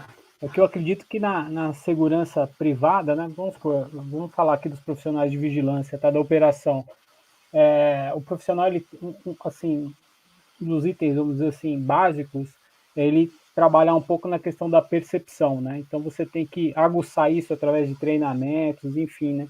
Então, como a gente está trazendo para esse cenário aqui, essa palavra deu uma perturbada aqui, eu queria entender se realmente faz sentido. Você está fazendo o que eu te falei, trabalhe com perturbações. Você acabou de falar o que eu falei. Você consegue ir além do visível quando você percebe que algo conhecido está sendo perturbado por algo que você não conhece. Vá atrás disso. Intuição, ela é basicamente percepção que você falou. A percepção, ela é basicamente um sentimento que você consegue explicar e justificar. Você está olhando em determinada direção, você está percebendo algo. Olha, eu acho isso, é o que você está vendo, você pode apontar. Olha, eu estou percebendo isso por causa disso, disso e disso. A intuição é muito próxima, sendo que a diferença é que você não consegue explicar. Você também está tendo uma percepção, só que ela não é explicável logicamente. Ou seja, as duas, no meu entendimento, elas são irmãs siamesas. A diferença é o seguinte, você está tendo uma antevisão. Você está prevendo que algo vai acontecer no sentido XYZ. Mas, eventualmente, você pode estar calçado de maneira que você consegue explicar por que você está acreditando que isso vai acontecer, ou você não consegue explicar, mas mesmo assim você banca aquela atitude. Na área de segurança privada, é isso que a gente está falando. O que é que o vigilante tem que ter? O vigilante tem que ter mais do que... Eu vou achar a palavra certa num segundo, por favor. Mais do que seguir as regras, não consegui achar a palavra, eu vou desdobrar. Mais do que seguir as regras, ou além de seguir as regras, que é muito importante, ele tem que ter criatividade no pensamento, um pensamento criativo. Ele não pode ser, só lembrei agora, pensamento crítico. Normalmente você estrutura as pessoas para ter pensamento crítico. Pensamento crítico, o barulho da água voltou. Só a questão do pensamento crítico, tá? Ela é fundamental, por quê? Você tem um manual, obrigado. Você tem um manual que tem que ser seguido, né? Esse manual é fruto de décadas e décadas de experiência. Você, de forma alguma, pode julgar isso fora, porque a gente acabou de falar. Se você prestigia a percepção da sua mente, de intuição, que eventualmente são sinais que o seu cérebro está detetando, do que ele já sabe e que ele vê que está acontecendo, e você não consegue explicar, imagina o manual, que está ali há vários e vários anos, né? Lembrando também que se você não atualiza, ele fica obsoleto. Tem um manual aqui que é seguido há 60 anos. Deve estar dando certo, mas não. É um manual que está sendo seguido há 60 anos. Olha, sinceramente, o crime já está lá na frente. Realmente ele não está servindo muito para você, não. Então, essa questão de percepção, ela é um pouco menos de fé do que a intuição. Mas ela entra exatamente na questão do pensamento criativo. Se você tem vigilantes que têm apenas o pensamento... acabei de falar e esqueci. Sem ser o criativo. Operacional, de repente, aquela coisa mais quadrada. Crítico. Pensamento crítico. Okay. A diferença do pensamento crítico e do pensamento criativo. O pensamento crítico não tem criatividade. Você vai seguir o manual. Tá? Etapa 1, etapa 2, etapa 3, você vai fazer o POP. Tá? 1, 2, 3, 4, você vai colocar aquele procedimento operacional padrão. E isso é ter pensamento crítico. Você vai julgar a situação pelo que está no manual, pelo que você está vendo, pelo que você está sentindo, e vai tomar uma decisão. E vai tomar uma ação. Agora, se você começa a verificar e entender que você vai responder uma situação que não está prevista em lugar nenhum, e esse é o padrão do seu negócio, o padrão da sua atividade, que o crime sempre vai ser criativo. O crime sempre será criativo. Ele tem que fazer algo que você não pensou. Não adianta ele fazer algo que você já pensou. Você jamais será atacado por alguém que sabe que você vai se defender, porque ele vai morrer. Vou dar um exemplo aqui que é exatamente o que a gente está falando, sem ter nada a ver com o que a gente está falando. Lá nos anos 70, um comando palestino sequestrou um avião da El Al, a empresa israelense de aviação. Empresa estatal israelense de aviação, El Al. Levaram a aeronave para um outro país e exigiram que fossem libertados tantos prisioneiros, etc, etc, etc. Golda Meir, que era a primeira-ministra de Israel, mandou invadir e matar.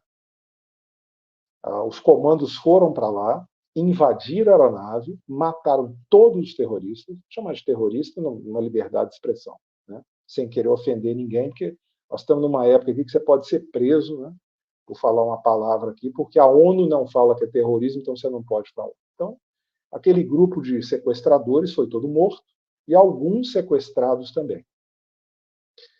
Depois de alguns meses, outro comando palestino sequestrou outro avião da El Al. Meses ou anos, não me lembro agora, provavelmente meses. Mesma situação. Levou o avião para um outro país, Egito, ou alguma coisa ali naquele terreno, né, naquele quadrante, e fez a mesma exigência. Tá? Tem que libertar da prisão, etc, etc. Golda Meir mandou entrar e matar todo mundo. Os comandos voaram para lá, entraram na aeronave, mataram todos os terroristas, morreram alguns reféns. Você sabe quando outro avião da El Al foi sequestrado? Isso foi em 1970. Sabe quando outro avião israelense da El Al foi sequestrado? Nunca. Nunca mais. Por quê? Porque você está assinando sua sentença de morte e não vai resolver nada. Ninguém vai ser libertado e você vai morrer. E eles não estão preocupados em matar alguns dos reféns. Por quê? Porque a lição dada com isso é mais importante que a vida de um ou dois. A vida de milhões que isso preservou é mais importante que a vida de meia dúzia, 3 ou 4. É uma questão filosófica, né? A gente pode até discutir isso, mas o básico é isso. Então, o que acontece? No momento em que a pessoa sabe como você vai reagir, ela age ou não age. Então, se ela sabe que você vai reagir, se pular o seu muro, ou se entrar pela sua catraca, ou se ele colocar um drone sobrevoando sua empresa, ele não vai fazer isso. E ele é muito mais criativo que você. Ele tem muito mais liberdade de ação. Por quê? Porque você tem que seguir a lei, ele não. E ele conhece a lei melhor que você. Ele sabe exatamente o que você pode fazer e, a partir daquele ponto, você está infringindo a lei. É a partir dali que ele vai atuar. E você não tem ideia de como, nem quando, nem onde, nem porquê, nem de que forma. E aí, o que serve o pensamento crítico? O que serve o manual? O que serve a análise de risco? Zero. Ou seja, se você entende que você será surpreendido, e eu volto ao meio da nossa conversa, qual é o contrário da surpresa? Informação. Você só não é surpreendido se você tem informação. Por isso que você tem informantes para te avisar com antecedência o que está sendo planejado fora da sua visão. Você tem informantes, é o natural, é o normal, é o desejado. Você tem informantes que digam, olha, está sendo planejado amanhã uma greve a partir das 5 horas da manhã no portão 4, que vai ser feito da forma XYZ, assim, assim, assado. Ou seja, se você tem informação, você não será surpreendido. Se você não for surpreendido, você não tem ignorância. Você combateu algo que você não sabe com algo que você sabe. E você ampliou o seu nível de conhecimento. Ou seja, o que era desconhecido até ontem, o que era ignorância, hoje faz parte do seu cabedal de conhecimento. Você ampliou, é como se fosse uma ilha no oceano, que vai aumentando cada vez mais. O oceano sempre será muito maior que a ilha, mas você tem que fazer a sua ilha a maior possível. E o conhecimento ele só avança em cima da ignorância. A ignorância é a chave do avanço. Sem ignorância, você só tem obsolescência. Espero ter ampliado um pouco aí o repertório. Cláudio, a gente está chegando quase no final do programa, então eu vou pedir um pouquinho mais de agilidade na contextualização, né, para a gente resumir um pouco mais o tempo de fala, para a gente conseguir finalizar os assuntos, né? Dentro disso que eu estou falando, eu vou falar uma coisa fora do nosso script aqui, porque você me falou algo que me lembrou esse assunto. Eu vou fazer o mais objetivo possível, vamos buscar todos aqui ser o mais objetivos possíveis, porque a Suleima está trabalhando o dia inteiro, acordou às 3 da manhã, foi tirar leite na roça, depois foi trabalhar lá vai estar saindo 10 horas da noite da empresa, está cansado. O Anderson trabalha numa empresa que esgota ele também.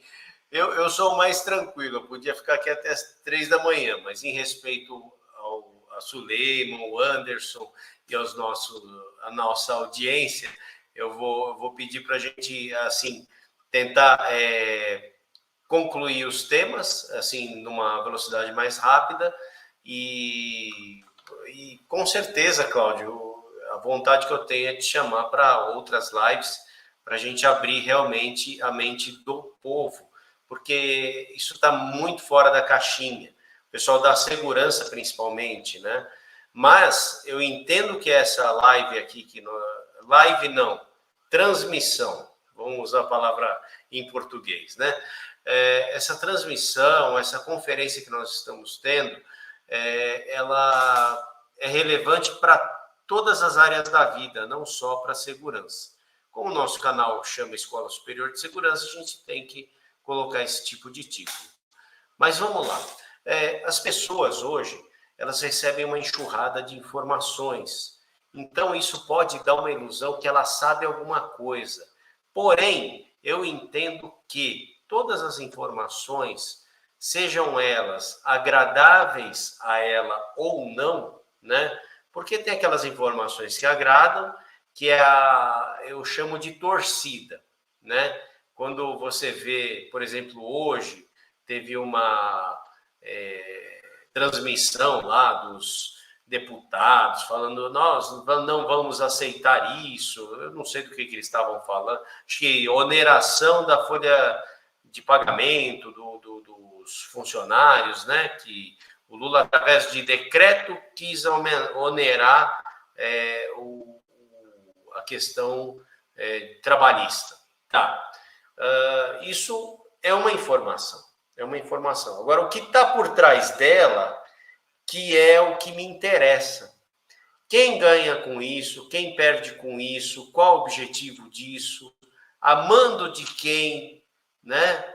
Então, muita gente não percebe e arranha só a superfície. Fica só no fato em si, mas não analisa o fato. Por que ele está acontecendo? Não enxerga que tem um plano, principalmente quando se trata de governos, que existe um plano por trás de cada decisão. Isso não é tomado aleatoriamente. Eles não são nada burros. Pelo contrário, eles conduzem o raciocínio humano, causam medo, causam um direcionamento das massas e a manada é direcionada de acordo com o que eles falam, né? Você quer comentar um pouquinho a respeito? Depois eu faço a pergunta que eu queria fazer. Basicamente, política é um grande teatro. Né? Política, você está vendo uma encenação de fatos que não acontecerão. Eles estão ali para criar um determinado, como eu falei, consciência situacional. Eles querem te colocar acreditando que você está com consciência situacional, entendendo a situação, e lá na frente você toma um susto de ver que não era nada daquilo. Quando você percebe, você foi colocado dentro de um cenário, você foi espectador de um grande teatro. Essa é a minha percepção. Ok. E a pergunta vamos voltar aqui, porque eu me perdi aqui, eu escrevi bastante aqui no chat privado, peraí. Seja criativo. Seja criativo. Não, eu quero também, eu fui criativo agora, porque eu saí um pouco do roteiro, mas eu quero manter, porque esse roteiro faz parte de uma sequência lógica, né? E eu queria saber se você pode citar algum exemplo conhecido desse uso, né, da questão da ignorância e o trabalho ou da segurança, de qualquer caso que você possa contar para a gente aí.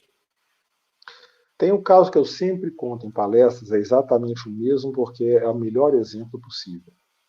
Tá? É o caso da Olimpíada de 1972 em Munique. Para quem se lembra, em 1972, um comando palestino entrou na Vila Olímpica, sem ser detectado, e fez de reféns 11 atletas israelenses, dentro de um dormitório. E aí nós temos uma situação que as fotos da época mostram que a polícia alemã se mobilizou para invadir aquilo ali. Você tem fotos dos policiais se posicionando em todos os lados ali do apartamento onde eles estavam, para entrar, né, e eventualmente já sabendo que talvez não sobrevivesse ninguém. E aí uma coisa interessante é o seguinte, enquanto as fotos mostram que eles estão escondidos, eles estão fora da área de visão dos terroristas, eu falei a palavra de novo, às vezes nem pode, né? Mas desse pessoal de sequestradores, quando eles estavam se preparando para entrar, eles recebem um telefonema dos sequestradores, dizendo o seguinte, tira esse pessoal que está aqui do lado da janela ou nós vamos matar todo mundo. E eles não conseguiram entender, porque eles estavam escondidos. Eles foram sorrateiramente, circundaram aquilo ali para poder fazer uma entrada, um assalto, né? Uma entrada de surpresa. Como que o pessoal estava enxergando? Aí, quando você amplia a imagem, você vê o quê? Os repórteres já estavam lá horas e horas, porque aquilo ali foi um acontecimento, né? Com câmeras de teleobjetiva e transmitindo em tempo real para a televisão. Porque a Alemanha, naquela época, ela não tinha nenhuma força contra-terrorista. A Alemanha era um dos países mais prósperos naquela época. Tinha muito dinheiro do Plano Marshall da Segunda Guerra Mundial. Então, uma das nações mais ricas do mundo naquela época era a Alemanha Ocidental. Existia a divisão das Alemanhas, né? Então, o que acontece? A polícia nunca foi treinada para aquilo, não tinha uma unidade antiterrorista. Eles recusaram a ajuda dos ingleses da SAS, recusaram a ajuda de Israel, que conhece muito bem os palestinos. Eles consideraram ponto de honra fazer isso. Recrutaram meia dúzia de soldados ali nas Forças Armadas e foram de qualquer maneira fazer. E então não tinha protocolo. O que o protocolo manda? Desliga a energia elétrica, desliga a água, isola o pessoal. Eles não sabiam disso. Então, o que aconteceu? Os sequestradores estavam vendo em tempo real na televisão o que estava acontecendo do lado de fora.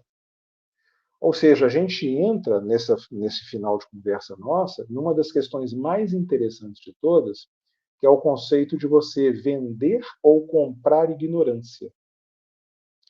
Você tem quem vende ignorância e quem compra ignorância. Nesse caso, quem estava comprando ignorância? A polícia. Ela era ignorante de que as pessoas lá dentro sabiam o que estava acontecendo. Quem estava vendendo ignorância? Quem estava lá dentro. Porque sabia que eles estavam lá e, no momento mais adequado, telefonou para fazer outras exigências. Utilizou essa informação. Então, esse conceito de compra e venda de ignorância, ele é fundamental porque, se você parar para pensar com cuidado, todas as grandes fortunas que foram feitas na história foram feitas por quem vendeu ignorância. Alguém que sabia algo e vendeu para as pessoas que não sabiam aquilo que a pessoa sabia. Elas compraram ignorância. Então, o dinheiro sai da mão de quem está comprando para a mão de quem está vendendo ignorância. Quem vende, recebe. Quem compra, paga. Esse é o melhor exemplo que eu posso citar. Deixa eu fazer uma contribuição, alimentar a última treta, Por que é o favor. seguinte, né? Quando a gente pensa nas filosofias, né, que eu não estou dizendo que elas são reais, ok? Mas sim a filosofia que se vende no momento em que se quer encantar. Que é o quê? Por exemplo, o TikTok é uma plataforma de conhecimento, né? Ele tá fazendo pessoas trabalharem com a ignorância, não estou dizendo se ela é certa ou ela é errada, certo? Né? O que está sendo veiculado lá, mas o princípio vale muito. E fala assim, olha, eu estou querendo transformar a rede social, né, numa plataforma de aprendizado. E aí você tem esse link, porque o principal motivo deles, o principal vamos dizer assim, vendability, vamos dizer assim, é essa. Olha, sou uma plataforma de disseminação de conhecimento. Exatamente isso. Eles vendem entretenimento. Basicamente, você tem ali gente fazendo pirueta, dancinha, né? E faturando. Faturando. As pessoas faturam, a plataforma fatura. Essa questão de terceirização de serviços, ela é muito interessante, porque sem perceber, todos nós passamos a ser funcionários das empresas das quais a gente compra. E eu vou te dar um exemplo. Hoje você é bancária do banco em que você tem conta. Porque o bancário que estava lá recebendo um salário foi substituído por uma máquina onde você faz isso. Você já não vai pegar a fila para o bancário fazer uma operação bancária para você. Você está trabalhando de graça para o seu banco, que demitiu aquele funcionário e está tendo lucro 2 vezes com você. Sabe quem ficou muito chateado, e você talvez não saiba, recentemente? Os advogados. Com o PJE, que é o processo judicial eletrônico, o advogado está fazendo trabalho que era feito pelo pessoal lá do gabinete. Antigamente, o advogado ele pegava o processo, imprimia o processo, levava no balcão, entregava, um funcionário recebia, emitia um protocolo, ia no processo e fazia todo um procedimento de numerar a página, colocar aquilo ali, passar adiante.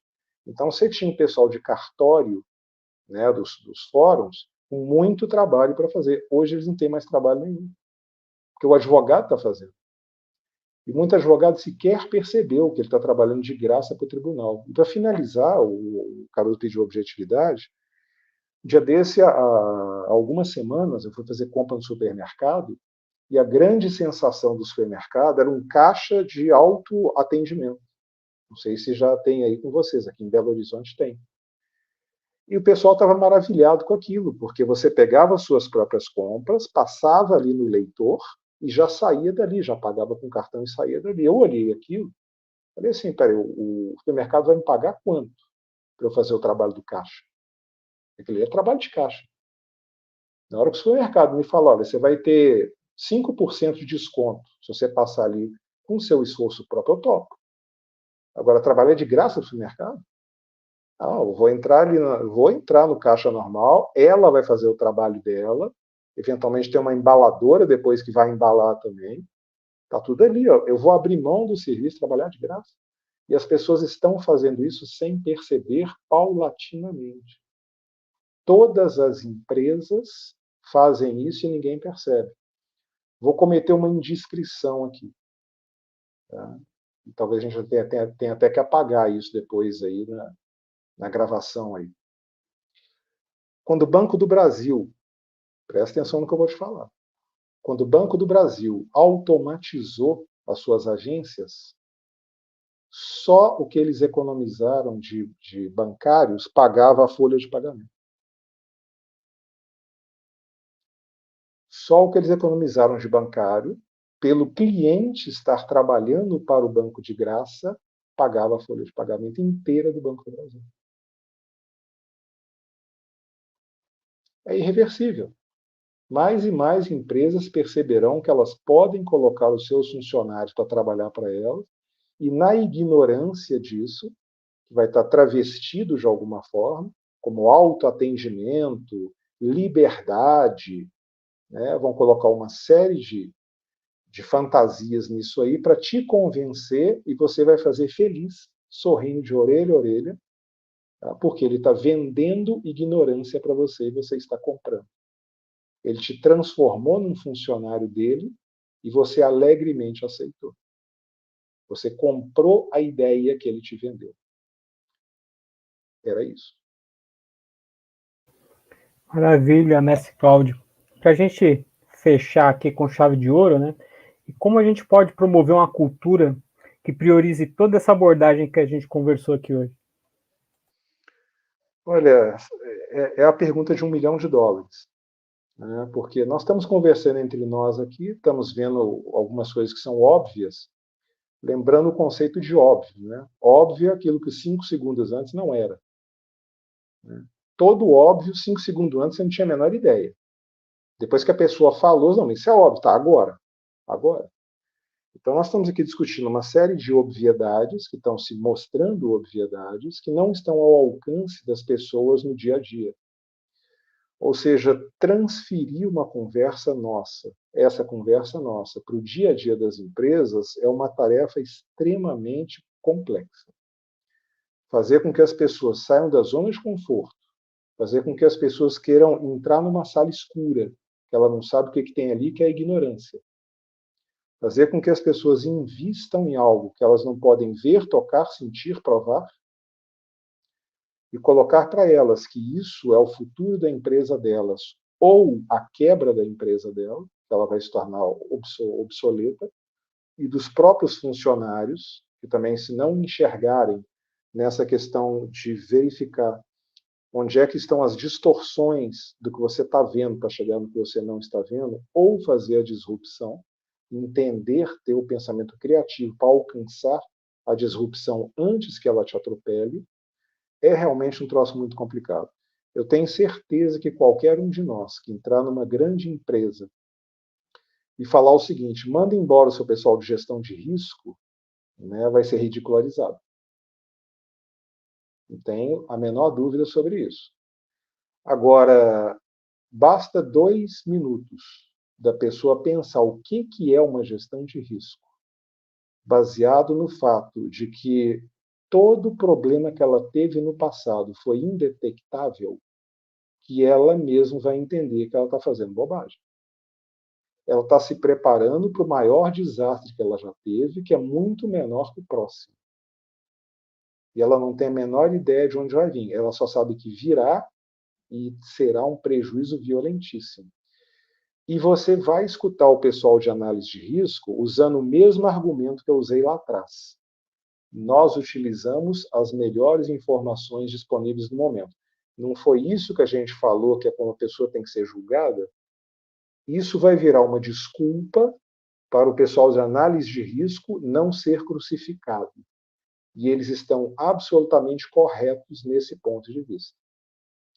Você tem um departamento que não serve para nada, que não funciona porque não sabe o que vai acontecer, está olhando a bunda da mulher, que é o que está visível, não está olhando para onde está vindo a ameaça. Eu vou mandar esse videozinho para vocês depois, para vocês verem como é que é.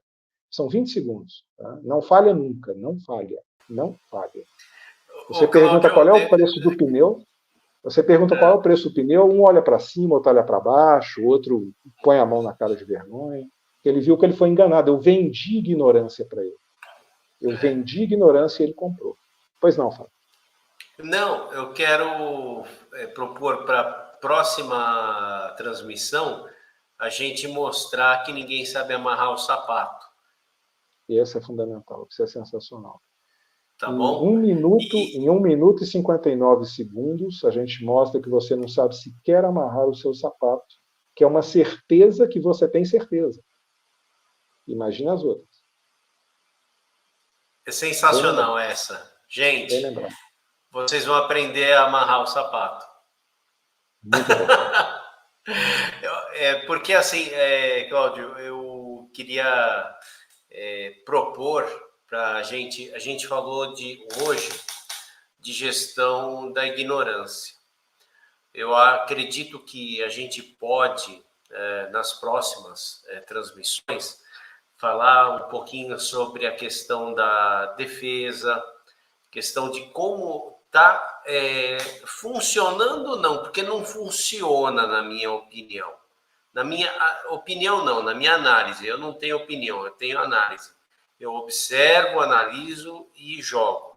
Porém, como a própria transmissão de hoje fala, a gente está gerindo a ignorância. Então, pode ser que eu esteja totalmente errado, quem sabe, né? Mas a minha análise atual é que forças de defesa não funcionam porque não sabem pensar ou porque não querem agir. Política é pura má-fé. Então, é uma condução para o lado errado da sociedade. Agora, eu creio que dá para a gente construir uma sequência. Por quê? A gente precisa ajudar o nosso país. E ninguém vai despertar se continuar pensando do jeito que está. Dentro dessas nossas conversas, nós tivemos bastante contato esse fim de semana, até para preparar esse bate-papo. Dentro desse tema, né, a gente pode avançar um pouquinho e abrir mais esse leque, que eu acredito que vai ser importante, não só para a área de segurança, eu acredito que é para todas as áreas da vida que a gente está falando aqui. É aprender a pensar, aprender a analisar, aprender a discernir. Basicamente é isso, né? Pessoal, tem mais alguma no roteiro aí ou nós vamos finalizar? Libera o microfone aí. Eu li só o seu lado aí. Tô treinando mímica. Brincadeira. Não. Esgotamos para a live de agora. Aguardamos cenas dos próximos capítulos sobre isso. Perfeito. Vamos fazer nossa despedida, então? E considerações finais para quem quiser? Laço. Posso começar? Eu fico melhor agradecimento, né? Uma gentileza, o retorno aqui. Aqui você fala por último, mas se você quiser começar, fique à vontade. Vamos quebrar a previsibilidade. Vamos lá, nós estamos fora da caixinha total, então vamos lá, a palavra está livre. Perfeito. Vamos lá. Né? Só agradecer realmente o retorno, né? É um privilégio, como eu falei no início, realmente um privilégio, estou falando sinceramente, porque são pessoas que têm uma condição de debate muito grande, nós temos uma audiência também de pessoas muito qualificadas. Eu não vi as mensagens, eu estou no celular, o celular não me permite ver mensagens, tenho certeza que muitas delas foram colocadas aí pela audiência, vou lê-las assim que terminar. E uma volta aqui é mais que esperada. Isso aí eu fico absolutamente feliz com o pré-convite, né? Fica a critério de vocês o momento, o assunto, né? Onde é que a gente vai engatar isso aí. Nós falamos sobre o orientador estratégico, agora falamos sobre a questão de ignorância. Então, de certa forma, está tudo envolvido, como você falou, dentro da área de segurança e defesa, fora da área de segurança e defesa. Você pode usar isso na sua vida pessoal, na sua vida, enfim, dentro com a sua família. Você pode educar as pessoas que estão ao seu redor, já é um início. Como você falou, a gente tem que fazer alguma coisa pelo país e pelas pessoas. Vamos começar por quem está ao nosso redor. Vamos começar mostrando, apontando, né? Sem, obviamente, querer ser o dono da verdade, pelo contrário, a gente tem que ser escravo da verdade. Nós vamos apontar para as pessoas e só olha nessa direção, olha isso aqui, pensa dessa forma. Um vai querer, outro não vai querer, um vai agradar, outro não vai agradar. É, mais uma vez, aquilo que a gente também já comentou aqui. Tem gente que é amante de problema. O sujeito é adorador de problema. Se você resolveu o problema, você criou um inimigo. Tá? Ele quer amamentar o problema, ele quer, né, crescer o problema. Então, muito cuidado com as pessoas que a gente quer ajudar. Às vezes ele não quer ser ajudado. Mas o recado é esse. Eu agradeço pelo tempo, pela atenção, pelas excelentes perguntas, como sempre. Né? Elas são as perguntas, é impressionante como as perguntas são muito bem preparadas. Né? Elas vão no cerne da questão, elas arrancam realmente o que a gente tem de melhor para colocar, e eu fico absolutamente, mais uma vez, né, encantado em estar presente aqui. Muito obrigado por ter compartilhado e permitir ter compartilhado com vocês esse momento. Para nós é uma honra e um privilégio, e nós que agradecemos, Cláudio. Su, Anderson. Então vamos. Eu tava com saudade, né, gente? O último foi 2023, nós estamos em 2024, aí a gente já começa assim, né, daquele jeito de pé na porta da licença que nós estamos passando, coisas assim, né? Porque a gente sempre traz a gente sempre monta um triplex na cabeça individual de cada um da audiência, é sobre isso. E, poxa, eu só tenho a agradecer, porque eu aprendi pra caramba, fiz um monte de correlações novas e, poxa, cumprimos nossa missão no programa de hoje. Daqui 15 dias a gente tá de volta. Obrigado. Maravilha. Anderson. Bom, maravilha. Iniciando aí agradecendo o mestre Cláudio, né, pela aula, mais uma vez, né? Pelo menos a segunda que eu participo com ele aqui, realmente muito inspiradora, muito obrigado. E rapidinho, mandar uns abraços aqui para a Edna, para o mestre Coronel Moredson, né? Esse é parceiro demais. O Vilmar Peixoto, pelo que eu entendi aqui, ele é padrinho do mestre Cláudio aqui, viu? Correto, né, mestre? É lá do Rio? É do Rio? Um abraço aí pro Vilmar. Um abraço pro Vilmar aí. O Wanderson Guimarães, Andréa Silva, o Júlio Souza, Daniel Xisto. Aí, o Daniel realmente com a gente há muito tempo, hein? Já tem carteirinha especial aqui. Márcio Neres, também, sempre aí na audiência. Fábio Roveto, o João Pedro Silva Ferreira. Aos meus filhos que estavam mandando mensagem aqui, tive que mandar um paralelo aqui para eles usarem um outro fórum aqui para se comunicar, mas estão na audiência aqui na sala. A Joelma Rezende, o Victor, Esse aqui é da minha equipe, não contém, Victor. Esse aqui é para dar moral aqui pro chat. O Valdir, quem mais? A Suzane, o Luiz Gustavo, lá da Bahia, um abraço. O Eduardo Nicolas, de Moçambique, aí, ó, a audiência aí, pessoal. Moçambique. O detetive particular está sempre com a gente aqui, o José Miguel, o Júlio eu já comentei, o Marcos Lopes, isso aí.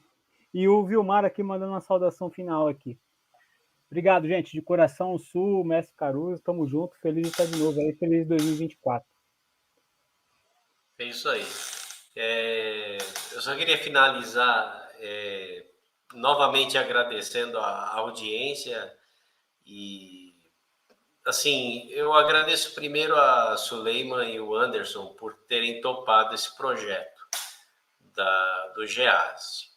Vocês, assim, se esforçam, a gente percebe o esforço deles, porque eles trabalham pra caramba, eu acompanho, a gente se fala durante a semana, nos tornamos amigos, assim, muito próximos, apesar de a gente se fala muito por WhatsApp e se encontrar pouco. Hoje, por exemplo, eu estou em Minas já faz mais de mês, e assim, a gente não se encontra faz muito tempo, espero encontrá-los em breve, quando eu voltar para São Paulo.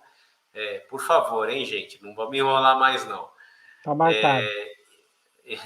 Cláudio, você também é um super amigo, assim, eu considero você uma pessoa assim, extremamente atenciosa comigo, me dá aulas assim gratuitas quando a gente fala ao telefone e me abre muito a mente. Então, por isso, essa ideia de te convidar para essas transmissões, para essas conferências, para que a gente possa multiplicar esse conhecimento, porque não adianta ficar entre nós dois. Então, a gente pode fazer uma sequência e aplicar para outras áreas e fazer análises realmente e mostrar a realidade. Embora, e tem outra coisa que nós vamos deixar uma provocação aqui, mas não vamos dar resposta. O Cláudio me falou assim, saber a verdade não adianta nada. E vocês vão saber por quê. Mas não hoje, numa próxima transmissão. Então já fica aqui a provocação. Vocês vão saber por quê. Saber a verdade não adianta nada. Entenderam? Então, é um negócio assim perturbador para quem nunca pensou nisso, mas a gente está aqui para provocar um crescimento intelectual em todos, tá? Quero pedir, assim, quem não é inscrito no canal, se inscreva, vejam os cursos da Escola Superior de Segurança, o Combo Premium está fantástico, tem 108 cursos à disposição e, assim, é um custo-benefício fantástico, onde a gente tem, inclusive, titulações dentro desse combo, né, que custam muito mais que o combo e estão incluídas no combo. Então, prestem atenção nisso, tá bom? Pessoal, um grande abraço a todos e até daqui a 15 dias, se tudo der certo, né? E como a gente não é um canal de notícia, é um canal de análise, o programa, né? Às vezes a gente fica um tempinho maior sem transmitir, né? Então, a gente tem que achar um tema relevante. Não adianta a gente ficar aqui toda hora falando o que todo mundo fala. Isso é horrível. A gente está só enchendo linguiça aqui. Desculpa o palavreado meio chulo, mas na verdade a gente quer trazer informações relevantes, tá? Para todos vocês. Então, meu boa noite aqui, meus agradecimentos a todos, como já fiz, e até a próxima. Até a próxima, pessoal. Fiquem com Deus. Tchau, gente. Tchau, boa noite.